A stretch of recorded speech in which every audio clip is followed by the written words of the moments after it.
pessoal, tudo bem? Estou aqui agora para poder fazer esse vídeo de meu posicionamento sobre os temas do parlamento desse semestre. Só para dar uns avisos, são muitos temas, todos os temas talvez merecessem um vídeo próprio para eles, ou uma aula própria, um momento próprio para cada um deles, de modo que eu vou fazer argumentos mais sumários, argumentos mais essenciais de cada um. Alguns deles que eu sei mais, né, que eu estudo mais, eu talvez me alongue, outros que eu não sei tanto, ou que eu tenho posicionamento, mas que eu não estudei tanto, não li sobre, não vai ser tão interessante ou não vai ser tão longo. Mas eu vou tentar ser sumário para esse vídeo não ficar mais do que 20 ou 30 minutos para isso, beleza? Também uma questão teórica preliminar. Todos os temas que envolvem proibições são temas que, para mim, já começam com um ponto a menos, vamos dizer assim. Não um ponto a menos porque vocês escolheram ele, mas um ponto a menos no sentido de que a escolha de proibir algo, a escolha de ter algo proibido, já é em si mesma problemática. Eu vou explicar para vocês. E isso é um pressuposto do argumento de várias das questões que estão aqui. Existe um livro que eu recomendo que vocês leiam, que chama Homo Juridicus, de um antropólogo jurídico, de um antropólogo do direito francês chamado Alain Supiot. Nesse livro ele fala várias coisas, mas dentro desse livro tem a descoberta antropológica da técnica do proibido. Ou seja, como proibir coisas faz com que uma comunidade encontre um sentido comum, né? Como a proibição é parte importante do processo de que uma comunidade se una, do processo de que uma comunidade valorize certas coisas. Então, a técnica do proibido, ela é uma técnica que faz sentido quando a gente quer ter um meio social que acredite em certas coisas e não valorize outras coisas. No entanto, também, nesse livro, o Alain Supiot, ele mostra uma coisa. E eu acho que nós podemos chegar à mesma conclusão por outras vias, mas ele mostra uma coisa. Geralmente, a técnica do proibido para uma questão, ela é utilizada quando nós somos incompetentes em lidar com aquela questão. Quando nós não temos uma maturidade, seja individual, seja coletiva, para resolver aquela questão de uma maneira adequada, dialogada e adulta, e passamos então para não permiti-la, bloqueá-la de antemão. Então, como nós não sabemos lidar com várias questões, nós proibimos ela. Então vamos para o caso que talvez seja o caso mais clássico, que é o homicídio, né? Nós proibimos o homicídio porque quando o homicídio acontece, a gente sabe lidar muito pouco maduramente com isso. A gente pega o indivíduo homicida e a gente exclui esse indivíduo do convívio social. Veja, não que nós tenhamos que ser competentes em tudo, mas não são em todas as sociedades que um homicida é excluído da sociedade, é excluído do convívio social. Por exemplo, em algumas sociedades que são menores, claro, também, são, digamos, menos complexas, mas eu não gosto de usar muito essa palavra, mas que são menores, que têm uma convivência um pouco mais restrita, como, por exemplo, esqueci o nome do povo que vive lá no norte. Enfim, eu vou lembrar no meio do caminho. Essa comunidade que vive no Alasca e no norte do Canadá, eles, quando existe um homicídio, eles não podem simplesmente excluir o sujeito do convívio social, porque excluir um sujeito do convívio social significa a tribo ou a comunidade perder um braço que trabalha, que produz e assim por diante. E aí, portanto, o que acontece é que esse cara que matou o outro, ele tem que ocupar o lugar do outro também. Então ele tem que fazer o seu papel e o papel do outro. Então ele tem que, se ele mata alguém, um pai de família, ele passa a ser pai daquela família também. Ele passa a participar como se fosse daquela família. E assim essa foi a estratégia que não me veio o nome ainda da tribo, dessa etnia ainda na minha cabeça. Foi a estratégia que eles arrumaram para o homicídio. A nossa estratégia não é essa. A nossa estratégia, como isso talvez fira valores muito importantes, talvez como isso fira muito nosso senso de justiça, a gente prefere ver com que esse cara seja excluído do convívio social. Então, por isso que, para mim, direito penal e as técnicas de proibição precisam ser muito bem escolhidas. Elas precisam ser bem escolhidas porque isso vai demonstrar o que está proibido, né? O que é proibido, demonstra o nosso nível de maturidade de lidar com aquela questão. Se ele está proibido, é muito provável que a gente não alcançou uma maturidade coletiva, um aprendizado coletivo suficiente para lidar com aquela questão. Ao mesmo tempo que se a gente consegue, que se mesmo não estando completamente maduros, retirar a proibição significa dar a oportunidade de criar a experiência de maturidade, né? Então, para mim, a gente não precisa esperar ficar maduro, né? Para mim, a gente pode permitir determinadas coisas e aprender a ser maduro com elas. É óbvio que em sociedades de massa, como a nossa, por exemplo, é impossível a gente achar que a gente vai ser competente em tudo, pelo menos no horizonte de vida da nossa vida, né? Então, a gente, provavelmente, por exemplo, o homicídio não vai ser algo que nós veremos ser resolvido de uma maneira adequada até o fim da nossa vida, ou de uma maneira que não envolva o proibido. Então, por isso que utilizar o direito penal para mim, e sempre quando alguém reivindica a expansão do direito penal com outras proibições, com outras restrições de liberdade, além das que já temos, eu tendo a priori estar contrário a essas restrições, né? Por mais que às vezes isso fira o senso de justiça de alguns grupos, né? Por exemplo, assim, depois eu posso explicar melhor para quem quiser. Eu sou contra, por exemplo, a criminalização, tornar crime questões identitárias, né? Eu sou contra, por exemplo, se você usar o direito penal para, por exemplo, punir um homofóbico, retirar ele do convívio social. Para mim, isso é um sintoma da nossa imaturidade em lidar com essa questão. Tirar do convívio social, restringir a liberdade, colocar no encarceramento, é não ver o problema tal como ele precisa ser precisa lidar, ou seja, que é do nível pedagógico, nível educativo, dentro de uma luta cultural e não dentro de uma luta que envolve direito penal. Até porque, nesse âmbito, se vocês pensarem muito bem, do jeito que a nossa sociedade está composta, do jeito que a educação é distribuída, nós teremos novamente pretos, pobres, na cadeia por conta de homofobia, né? E provavelmente porque muitos deles não tiveram a oportunidade de se educar. Então, mais uma vez, nós vamos provocar um contingente populacional gravíssimo de pessoas que vão para o sistema carcerário brasileiro, que não tiveram a oportunidade de pensar sobre o assunto, mas que receberam determinada educação e aí serão presos por conta disso. Eu acho que é óbvio, a homofobia precisa ter um cuidado, precisa ter uma política envolvendo isso, mas não direito penal.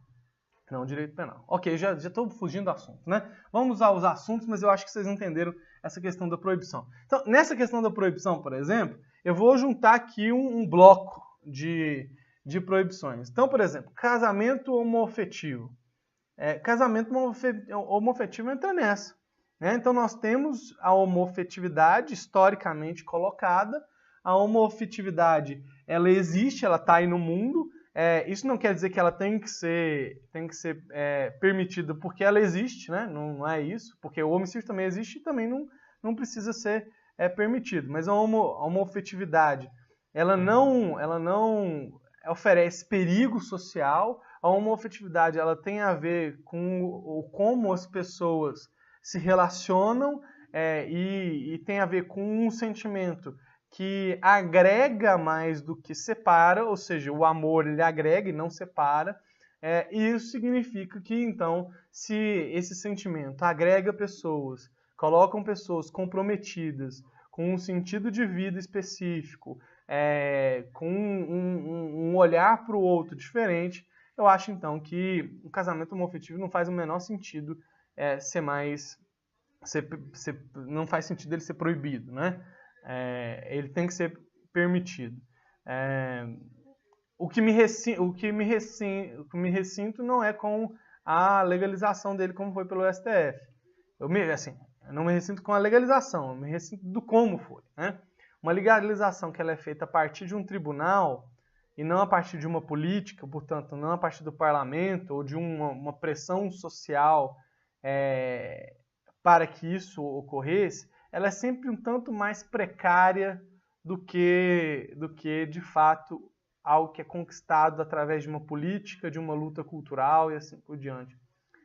Não é à toa que hoje nós vemos tentativa de reação quando essa luta não é feita no âmbito político e o âmbito político tem a possibilidade de alterar isso, a gente vai ver essas contradições acontecerem. Então, eu acho que os meios foram os meios equivocados, mas eu entendo que eram os meios possíveis nesse momento histórico para que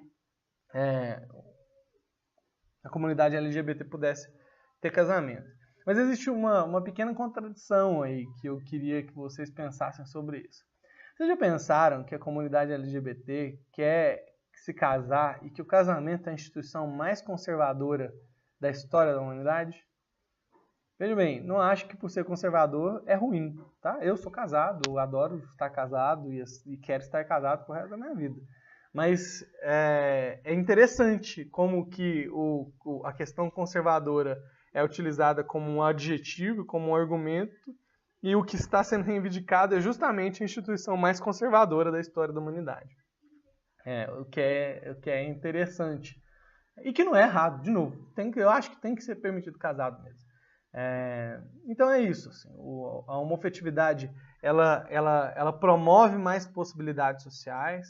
A homoafetividade ela é um caminho ou uma direção para o mais, inclusive para que a família tradicional, entre aspas, né, a família tradicional aprenda novas formas de conviver entre si, né? Então, o casamento homoafetivo faz parte de um aprendizado coletivo que a gente precisa ter.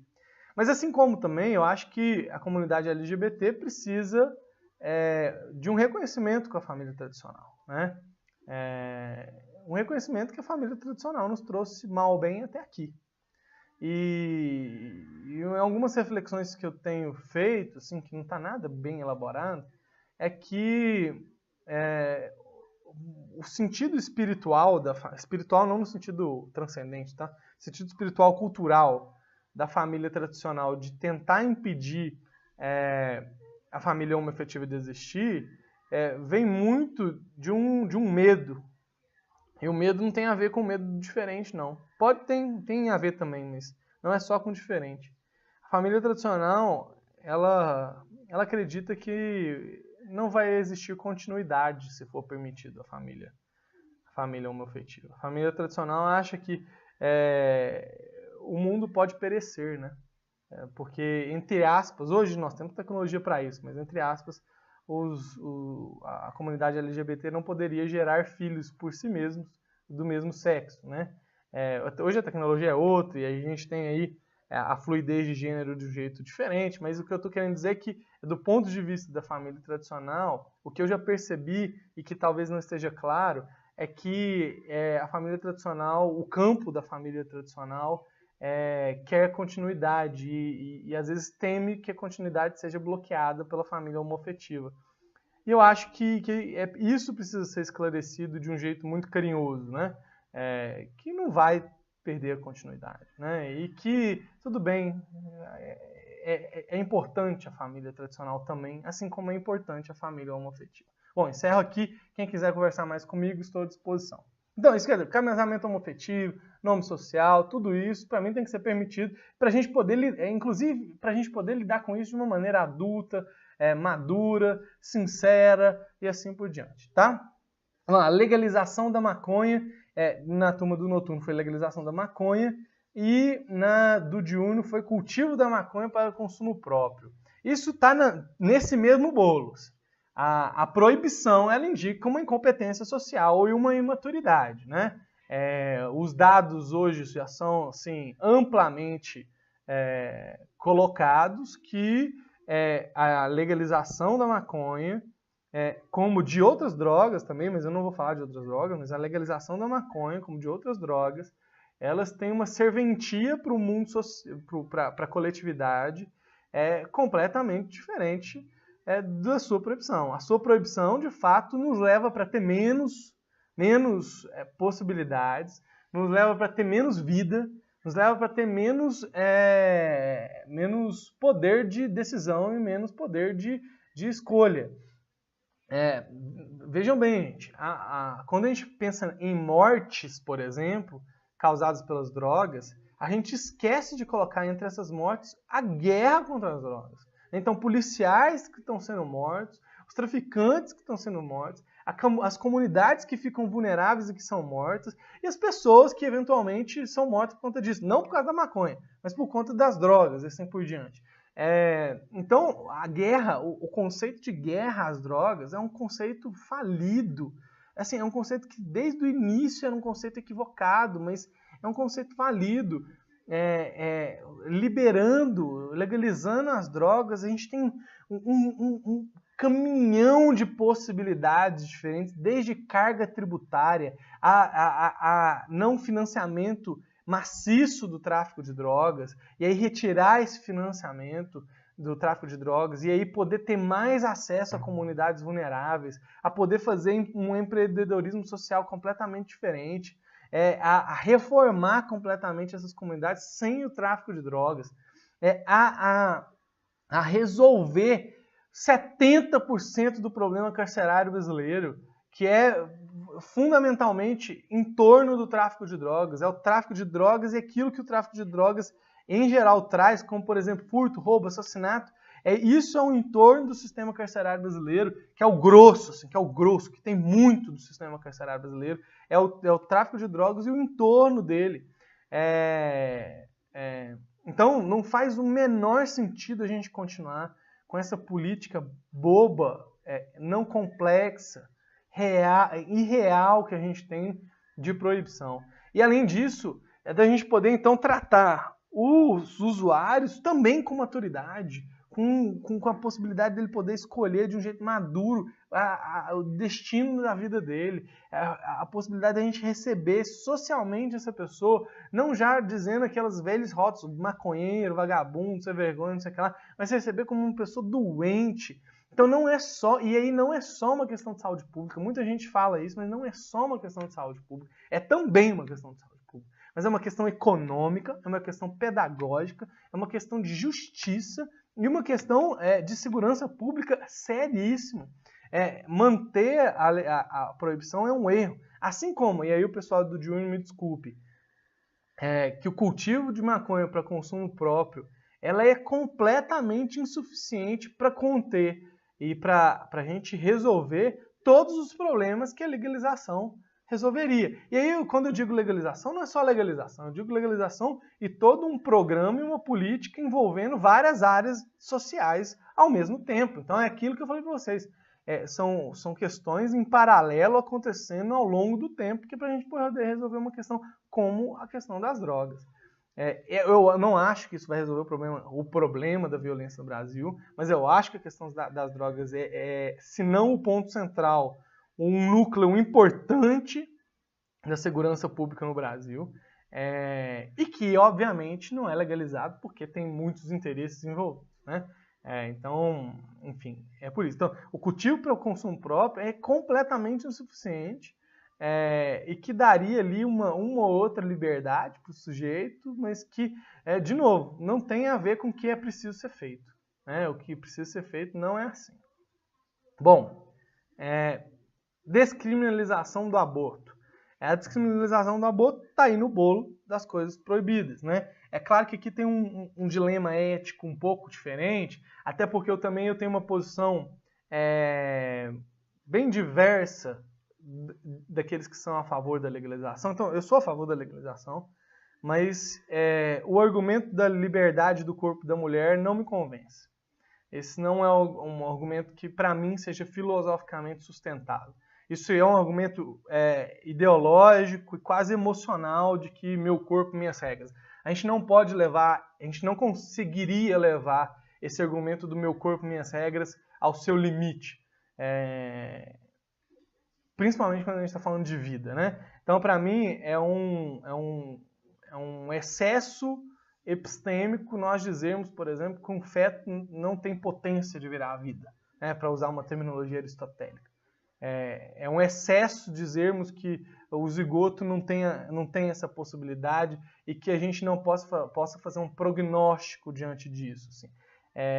E outras pessoas dizendo que se uma mulher pode considerar que o nascimento de um bebê dele é uma violação ao seu próprio corpo. Bom, gente, aí me desculpe, isso é um exagero que de fato não convence as pessoas, de fato não convence aqueles que acreditam na vida e não me convence filosoficamente, sinceramente. Até porque, por exemplo, se esse do meu corpo, minhas regras fosse um argumento realmente potente,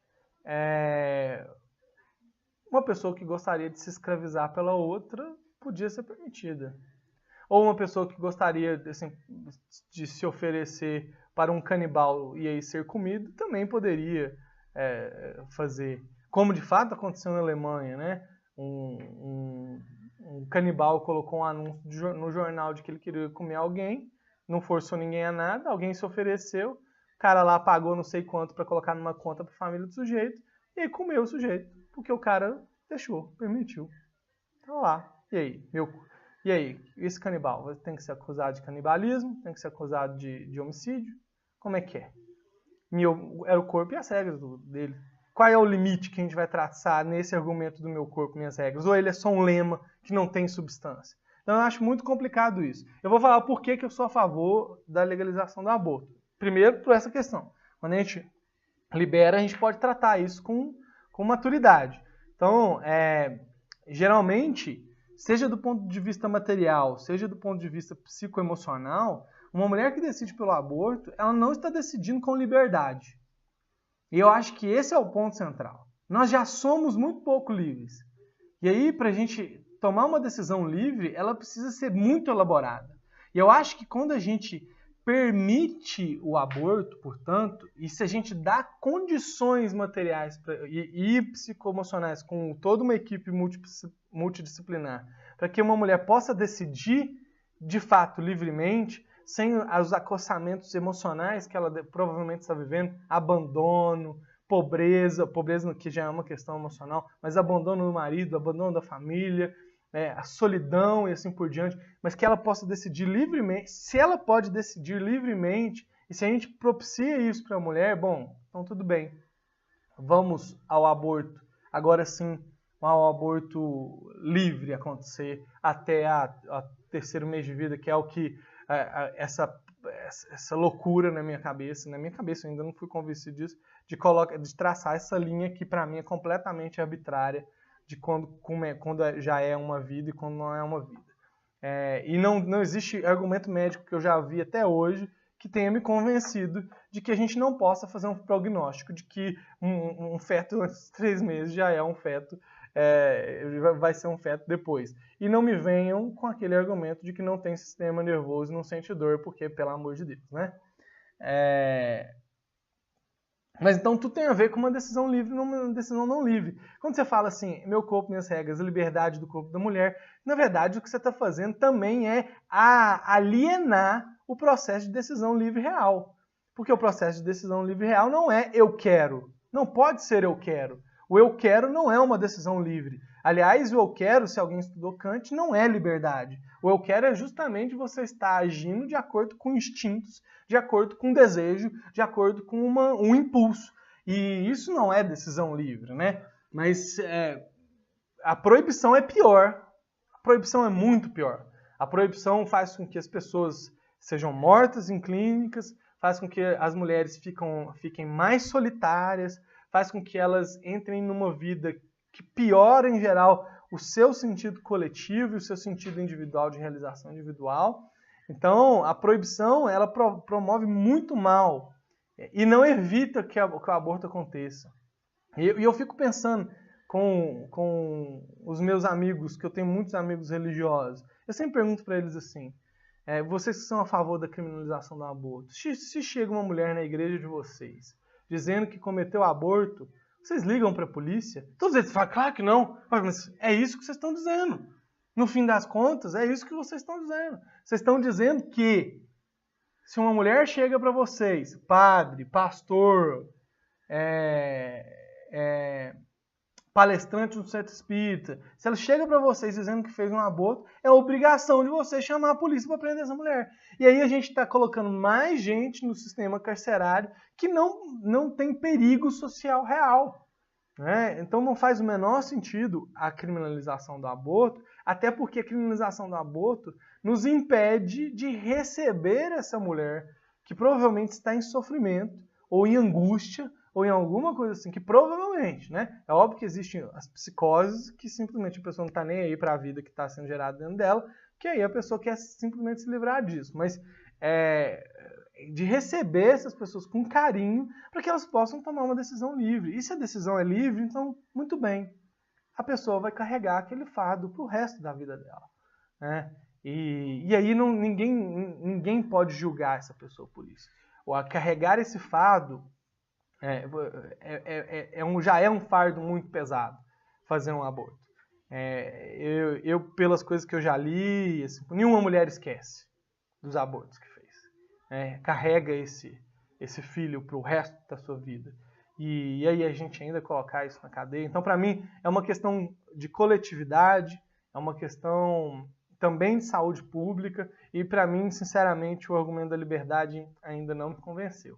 Ainda que ele possa fazer assim, o argumento da liberdade, assim, meu corpo, minhas regras, né? Ainda que ele possa fazer assim, parte de um ponto de tudo, a concentração nesse argumento não é uma boa concentração para mim, até hoje não me convenceu. Mas eu concordo com o argumento do feminismo, por exemplo, de que se fossem os homens que engravidassem, que o aborto já estaria legalizado. Isso é verdade. É muito parte do machismo que o aborto não é legalizado até hoje. Isso é verdade. Eu não vou desfazer esse argumento ideológico. Eu estou falando de questões substanciais, tá certo? A criminalização do aborto tem a ver com isso, mas eu acho que a gente pode tratar isso fora dessa disputa e mais de uma questão substancial. Ok? Eutanásia. Eutanásia, eu vou confessar para vocês que eu tenho uma séria dificuldade de refletir sobre a eutanásia. A dificuldade que eu tenho sobre a eutanásia porque também é um dilema moral, né? É um dilema moral e até hoje eu não consegui tomar uma posição sobre a eutanásia propriamente dita. Eu tendo a ser contra a eutanásia do ponto de vista moral, individual, né? Eu acho que se eu tivesse essa possibilidade nas minhas mãos, eu não concretizaria ela, talvez por minhas crenças metafísicas, né? Mas eu ainda não refleti isso do ponto de vista social e coletivo. Porque eu tenho a sorte de conseguir separar esse tipo de coisa, mas eu realmente não consigo. Eu vou falar isso para vocês por quê? Porque no caso da medicina, são tantos milagres, entre aspas, milagres, e não é no sentido metafísico, não. São tantos milagres que acontecem, são tantas as tragédias que acontecem também, que eu acho que a interrupção da vida é um problema, mas eu realmente, aqui nesse ponto, eu não saberia como me posicionar. Uma posição séria eu tenho. Eu não consigo julgar as pessoas que escolhem por esse caminho.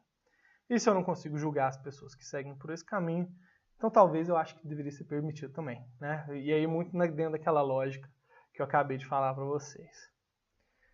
Mais sobre proibições. Escola sem partido. Cara, escola sem partido. A escola sem partido tem duas fases do argumento, né? A escola sem partido tem a primeira fase do argumento, que é a seguinte. Isso é um problema? A doutrinação nas escolas é um problema real? A doutrinação nas escolas Existe alguma pesquisa que foi feita sobre isso? Alguma pesquisa séria, qualitativa? Existe alguma dissertação de mestrado, uma tese de doutorado que foi feita que demonstre que a educação brasileira é uma educação que doutrina as pessoas para determinado viés ideológico? Assim, isso tem lastro geral, né? Ou isso acontece de 1, 2, 3 professores na vida da pessoa, 4 professores serem assim, ou só os professores de sociologia, ou só os professores de filosofia, ou só os professores de história. Entendem? O que eu estou querendo dizer é, até hoje não foi demonstrado com dados o suficiente para que nós possamos entender isso como um diagnóstico. Não se faz política pública ou não se faz uma norma jurídica sem um diagnóstico adequado da realidade. Eu falei para vocês na aula, para a gente ter uma opinião sobre algo, a gente precisa ter um dado da realidade sobre aquele algo. Se a gente não tem esse dado da realidade, se o dado da realidade que eu tenho é o meu professor foi assim, o professor do meu primo foi assim, se o dado da realidade é esse, então, pelo amor de Deus, então aí nós estamos realmente indo para um sistema de pós-verdade que vai ficar impossível a convivência social. Que talvez seja isso que nós iremos viver, né? Então, não me parece que isso seja um problema real. Ainda que eu reconheça que isso possa ser um problema. E um problema para quando acontece entre um professor e um aluno. Mas não me parece ser um problema que exija uma resposta normativa para isso. Isso não me parece que seja absolutamente o caso. Agora, considerando que isso é realmente o caso, considerando que nós temos o problema da doutrinação nas escolas, ainda assim, a norma escola sem partido, ela é uma solução para o problema? Também me parece que não. Né? Se nós consideramos que existe esse problema, ela parece que piora o problema, ou, no mínimo, faz com que o problema fique cada vez mais conflituoso. Né? Por exemplo, isso vai piorar a qualidade da relação professor-aluno. Porque quando você tem uma norma, vocês já devem ter estudado, eu acho que o Kelsen fala isso também, uma norma tem que ter um mínimo de eficácia. E se uma norma tem que ter um mínimo de eficácia, quando um professor eventualmente emitir sua opinião política, um aluno pode muito bem denunciá-lo para algum órgão que vai fiscalizar isso e que vai punir o professor. De modo que imaginem adolescentes, pré-adolescentes, nas escolas públicas, ou até antes, né? Porque também é possível. Denunciando seus professores a bel prazer sobre determinadas questões, por exemplo, porque foi mal na prova e ele denuncia que o professor estava perseguindo ele ideologicamente. Mas aí vocês podem falar, mas professor, mas aí ele não é culpado, isso prova. Claro, mas vocês têm que entender o seguinte, tem um jurista chamado Canelucci. Esse jurista, ele já mostra, e vocês leram o processo, tá aí a importância do processo, vocês leram o processo do Kafka, o processo já é em si uma punição. E se o processo já é em si uma punição, não precisa que o professor seja punido no final. Ele já é punido durante o processo. E aí é o seguinte, se a gente cria a possibilidade de que a relação professor-aluno seja pior, ou seja, que o professor não possa avaliar o aluno, que o professor não possa conduzir uma sala de aula, e assim por diante, ou que a relação professor e pais piore, porque aí os pais vão ter um instrumento de manipulação do professor, de ameaça constante, mesmo que o professor não tenha feito nada. Se a gente tem tudo isso, veja, que tipo de pessoas nós vamos atrair para serem professoras da escola pública? Não são pessoas que estão bem, né? Não são pessoas que vão estar atraídas de fato. Você vai deixar a profissão frágil. E veja, já é uma profissão de ensino fundamental e médio, já é uma profissão frágil. Recebem salários ruins, trabalham muito, com péssimas condições de trabalho, em geral com populações vulneráveis. E você vai adicionar uma fragilidade, nossa, isso me parece de um erro crasso. E aí tem a placa, né, que querem colocar, que é não posso fazer, não pode fazer, não pode fazer isso. Eu fico pensando, geralmente as pessoas que são a favor de escola sem partido são essas também que gostam de ambientes organizacionais de instituições privadas. E ambientes institucionais de instituições privadas são dadas como eficientes, né? Eu quero ver alguma instituição privada de alta eficiência, de intensa produtividade, ter um cartaz em que o não seja o mote principal. Em que eu quero ver uma Martins, para facilitar o Uberlândia, uma Marcon, ou pensando grande, um Google, uma Apple, em que o não seja a frase de melhoria de produtividade de um ambiente organizacional. O reforço, para quem estudou psicologia, sabe, o reforço negativo não tem 1/10 do poder do reforço positivo.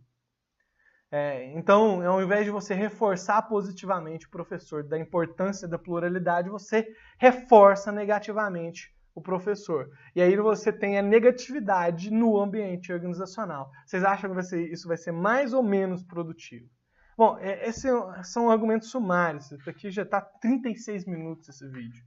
Eu tenho que seguir. Censura nas exposições. Gente, sinceramente, às vezes eu detesto falar o óbvio, né? Detesto falar o óbvio.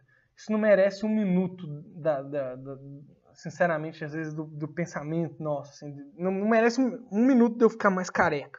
Não merece. Isso tem a ver com o fruto desse nosso clima atual. Porque as pessoas que são contra são pessoas que, em geral, não frequentam essas exposições, que não estão nem aí para isso, que não entendem esteticamente sobre aquilo ser bom ou ruim. E veja, eu não estou julgando esteticamente. Eu não sei se eu gosto daquele negócio, porque eu não vi, né? Não tive a oportunidade de ver, porque foi proibido, né? Foi censurado, mas não tem compreensão estética, porque não se expõe a questão estética, não é nem porque são burros ou alguma coisa assim, mas porque não se expõe a questão estética de modo profundo. E é fruto dessa sociedade que a gente vive, que são sociedades de surdos, uma sociedade extremamente narcísica, que olha para si e vê beleza, e olha para fora e vê feiura. E dessa polarização odienta que a gente tem vivido, que a gente não consegue ampliar a consciência para trazer mais gente para o nosso bojo. Isso é uma crise civilizacional grave, que eu não sei como vai ser resolvida, sinceramente, mas é gravíssimo, enfim, né? É isso que eu tenho para dizer sobre isso. Bom, obrigatoriedade do voto, ainda são temas mais políticos, daqui a pouco eu entro no tema político-econômico. Obrigatoriedade do voto é o seguinte: eu tenderia, de uma maneira abstrata, a ser a favor do voto facultativo. Porque eu, de fato, acho que as pessoas têm que fazer muito do que elas querem. Mas existe questões filosóficas e questões concretas que me fazem ser a favor do voto obrigatório. Por exemplo, eu disse para vocês que quando as pessoas estão experimentando níveis de ordem diferente, percebem e experimentam ordens diferentes, que a ordem jurídico-política é aquela ordem sobre ordens. E se ela é uma ordem sobre ordens, ela impacta a todos. E, portanto, para mim, se ela impacta a todos nós somos devedores uns dos outros para com o destino da nossa sociedade. Então, por isso, eu acho que o voto não é só um direito. Essa que é a questão para mim. Para mim, eu ainda estou convencido de que um voto é um dever que eu tenho para com o outro, um dever que eu tenho de ir até mais do que a minha vida, né? De experimentar e de perceber outros âmbitos de ordem e de consciências e de ser instado a pensar sobre esse processo. Porque se por acaso as nossas condições sociais ainda não permitem que a gente tenha tempo para pensar sobre isso de uma maneira cotidiana, a gente precisa pensar sobre isso às vezes. E eu acho que o voto ainda é um instrumento desse jeito. Eu ainda acho que é um dever. Eu ainda acho que quando nós estamos numa sociedade, nós somos devedores uns dos outros, além de credores também, mas nós somos devedores uns dos outros. E como devedores uns dos outros, eu acho que nós devemos uns aos outros a participação mínima na condução da nossa vida. Isso, é claro, tem um custo, mas eu acho que eu ainda aposto nisso. Sumariamente é isso. Assim. Eu sugiro ler o Stuart Mill sobre essa questão do voto obrigatório. Vamos lá. Modelo de Estado. Estado social e Estado mínimo. Eu como uma pessoa assim, de centro-esquerda, que foi criado mais à esquerda, etc., eu tenho uma tendência de que o Estado tem um papel mais relevante nos processos, né? Mas eu entendo o seguinte, que isso não pode ser definido a priori. Ou seja, o tamanho do Estado ou qual o papel que ele vai ter, eu acho que não é possível nós definirmos isso a priori. Ou seja, por exemplo, as condições locais do Brasil são uma. A dos Estados Unidos, França e Alemanha são outras. Eles alcançaram a fórmula deles de um jeito. A gente precisa olhar para nós e vermos o nosso jeito de alcançar. Na minha visão, o Estado brasileiro precisa, a nação brasileira, o país Brasil, precisa de um Estado mais expansivo. Principalmente porque nós somos uma sociedade de capitalismo tardio, nós somos uma sociedade que foi colonizada por muito tempo, que teve escravidão por muito tempo, e que para quebrar vários desses elos e processos, a gente precisa de formulações de cima para baixo que nos forcem a determinadas ações, que forcem as estruturas, não estou falando dos indivíduos não, que forcem as estruturas em determinadas ações de equalização do problema. Então não me parece que o Brasil, que a nossa necessidade agora, nesse momento histórico, não me parece que seja de um Estado mínimo. O Estado mínimo, na verdade, vai, pelo que a gente já experimentou, um Estado mínimo vai, na verdade, aprofundar os problemas que nós temos. E a gente precisa resolver vários desses problemas, porque aí tem uma lógica que é a seguinte. A lógica da sociedade civil, que é a lógica que implementa no Estado mínimo, é uma lógica sempre parcial. Os burgueses e os proletários, que são da sociedade civil, eles estão vendo os seus interesses num horizonte muito curto e numa amplitude muito pequena. Então, o burguês, ele vê ali da sua empresa e de como a economia é possível. O proletário vê da sua vida cotidiana e assim por diante. Sempre muito, o escopo é muito limitado da sociedade civil. No Estado existe um escopo de um olhar global, amplo, de um horizonte de futuro que seja maior, que não existe na sociedade civil para coletividades. Veja, uma pessoa pode individualmente planejar sua vida daqui a 20 anos, mas para coletividades essa pessoa não pensa. Um sujeito pode pensar a sua empresa para daqui a 20 anos, mas para a coletividade ela não pensa. O Estado ele tem que pensar para a coletividade em muitos anos. E o Brasil, como ele precisa de um movimento intenso para a mudança de estruturas, o Estado é fundamental nesse processo. Talvez o lugar da grandeza do Estado brasileiro esteja no lugar errado. Talvez o Estado precise ser grande de outra maneira e em outras áreas. E isso é uma coisa que a gente pode discutir. Mas na área social, pelo menos, né, ele precisa ser maior. Né? Veja, o gasto social do Fernando Henrique para o Lula aumentou só 4%. E olha a diferença que isso fez. Gente, a diferença que isso fez foi que, assim, veja, eu não sou eleitor do Lula, não vou votar no Lula, todos vocês sabem disso. Mas não votei no Lula quando ele foi candidato a primeira vez, quando ele venceu. Mas olha a diferença que 4% no PIB fez. 40 milhões de pessoas fora da miséria. Olha a diferença que redução desses 4% está fazendo agora. Já vão 3 milhões de volta para a pobreza. Então, sim, esse e eu nem acho que a política do Lula política de combate à pobreza seja a política adequada, o meio adequado. Mas só de ter feito isso, um olharzinho de 4% a mais, a mudança que deu. E essa mudança que deu garante que o cara tenha 40% das intenções de voto hoje. E a gente não entende isso. Mesmo com toda a merda que ele fez, com todo o ataque da mídia, com todos os problemas que o PT também realizou. Mesmo com tudo isso, o Lula ainda tem 40%. E aí a gente entende que enfim, o Brasil está sedento desse processo. Mas eu acho, de fato, que tem alguns lugares que são terríveis. Eu vou dar um exemplo. O Brasil tem o judiciário mais caro do mundo. 1,2% do PIB brasileiro é gasto com o judiciário. E o judiciário não resolve problema coletivo quase nenhum. O judiciário alemão custa 0,3% do PIB. Aí fala, a Alemanha, tá, a da Argentina também. E aí? E é um dinheirão, né? Então, o modelo de Estado, eu acho que a gente só pode escolher vendo as nossas condições materiais. A priori, não. Eu não posso falar que o Estado mínimo é o melhor Estado. Não posso. A priori, eu não posso falar. Nem falar que o Estado máximo é o melhor Estado. Eu não posso falar isso.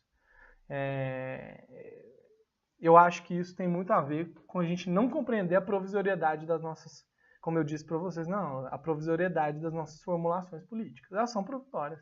Elas são provisórias. E pode ser que um dia o Brasil possa caminhar num Estado mínimo.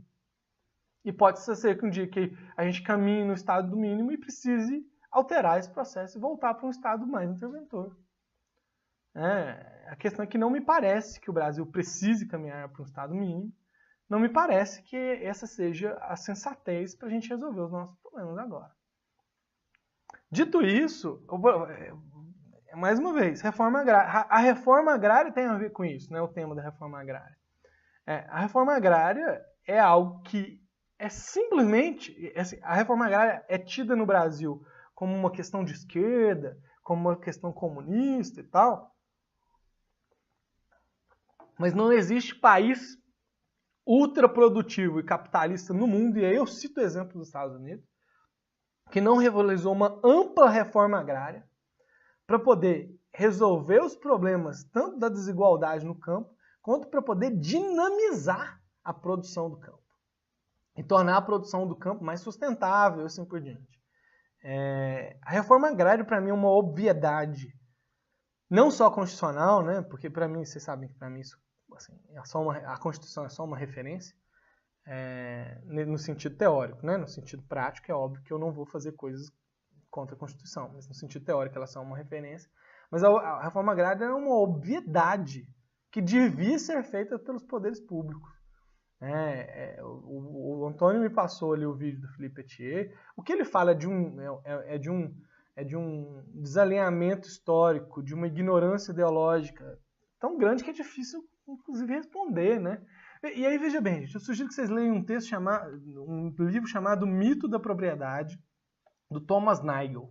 É um filósofo, não sei, eu agora não lembro se ele é inglês ou norte-americano, que está longe de ser um comunista. Ele é um liberal que gosta de questões igualitárias. E aí ele deixa lá uma coisa muito clara. Assim. Para começar, a propriedade ela já tem um aspecto ficcional muito grande. E aí se a gente pensa no Brasil, veja bem, no Brasil a propriedade tem um vício de origem que ninguém pode alegar que naturalmente é dono de uma terra sem pensar que antes essa terra foi usurpada de alguma maneira. Então existe um vício de origem no Brasil. E que se a gente não faz uma reforma agrária sem excluir ninguém, tá? E sem botar ninguém para fora da sua terra, inclusive, mas se a gente não faz um redesenho para deixar as condições mais justas e fazer com que, a partir das condições justas, uma espécie de competitividade / cooperação aconteça, assim, aí é brincar de ser um país sério. Né? É brincar de ser um país sério. A reforma agrária, para mim, é uma obviedade, inclusive se nós quisermos ser um país capitalista avançado, né? Então, para aqueles que estão dentro mais do escopo de, assim, o capitalismo é bom. Aliás, o capitalismo tem as suas virtudes, né? Tem graves, grotescos defeitos, mas tem as suas virtudes. Tá isso. Qualquer país capitalista altamente produtivo é também um país que fez a sua reforma agrária. Parceria público-privada nos presídios, isso para mim passa por um dilema moral também. Primeiro, e aí passa por aquilo que a gente estava falando da legalização da maconha. Sem nós fazermos uma ampla revisão dos tipos penais que nós temos, sem a gente fazer um combate adequado às desigualdades sociais, e sem a gente fazer um debate sério sobre como a gente equaciona o problema dos nossos presídios, e, por exemplo, um problema judiciário sério, que é o fato de 40%, acho que é 40% das pessoas que estão presas não terem ido a julgamento ainda, sem fazer isso, eu acho uma imoralidade pensar em uma parceria público-privada para presídios. Por quê? Porque o dono do presídio, ele vai, e aí é por isso que é uma imoralidade, ele vai ter o seu lucro da ausência de liberdade do outro. Ele vai ganhar cada vez mais que alguém for preso. E aí pensem em outros problemas que isso pode gerar, que, por exemplo, acontece nos Estados Unidos, que já foi revelado. De juízes sendo comprados para botar as pessoas na cadeia porque alguém está ganhando com isso. E o juiz também ganha com isso. Para mim, nós geraríamos mais problemas. Primeiro, a gente pode fazer isso de um jeito público. É só a gente resolver o tamanho das nossas proibições. O tamanho das nossas proibições. Nós proibimos demais, nós encarceramos demais e sem necessidade. Isso aqui, parceria público-privada para isso, é só a gente tapar o sol com a peneira. Ela não resolve nada. Nada. Enfim. Acho que por enquanto é isso que eu tenho para dizer sobre isso. E privatização da Petrobras. Privatização da Petrobras, eu sou contra a privatização da Petrobras. E aí, veja bem, no caso da Petrobras tem várias questões. A primeira delas é que o petróleo é algo estratégico para uma nação que está em desenvolvimento. Para começar. E então, assim, nossa nação está em desenvolvimento, e aí a nossa nação ainda precisa ter o controle sobre isso, através de uma empresa que, por sinal, é eficiente, né? Aí, então, assim, não existe o argumento de que a Petrobras é ineficiente. A Petrobras perdeu nos últimos anos por problemas que não têm a ver com a Petrobras. Tem problemas a ver com fora dela, porque a Petrobras sempre foi eficiente. E quando ela dá prejuízo, na verdade, ela não deu o lucro que ela poderia dar. É isso que eles chamam de prejuízo, geralmente. Quando eu já tive a curiosidade de ver os balanços, assim, e geralmente é isso que acontece. Ela não deu o lucro que ela poderia dar. Então eu não vejo por que privatizar a Petrobras. E não tem a ver porque eu acho que privatizações são necessariamente ruins, são necessariamente equivocadas, mas porque eu acho que a gente precisa escolher o lugar das privatizações, né? O que privatizar. Então, privatizar a Petrobras, para mim, não faz o menor sentido. Ela é eficiente, ela gera uma renda interessante para a nação brasileira e o petróleo é estratégico. Não tem por que nós fazermos isso. E não tem por que, principalmente, fazer isso diante de empresas estrangeiras. Então, assim, não consigo concordar com a privatização da Petrobras, ainda mais no contexto que nós vivemos. É um erro grave do Estado brasileiro, das pessoas que estão defendendo isso. A privatização da Petrobras, pelo menos no contexto que nós vivemos. Assim. Eu quero que o petróleo se torne menos importante, principalmente do ponto de vista energético. Mas o petróleo nunca vai ser desimportante, porque tem várias outras coisas na nossa vida, componentes desse notebook que eu estou falando para vocês, que são feitos a partir do petróleo. O petróleo, aliás, é um bem muito valioso para a gente queimar ele, que é isso que a gente faz com a gasolina, né? A gente queima o petróleo. Ele é valioso demais para a gente poder queimar ele.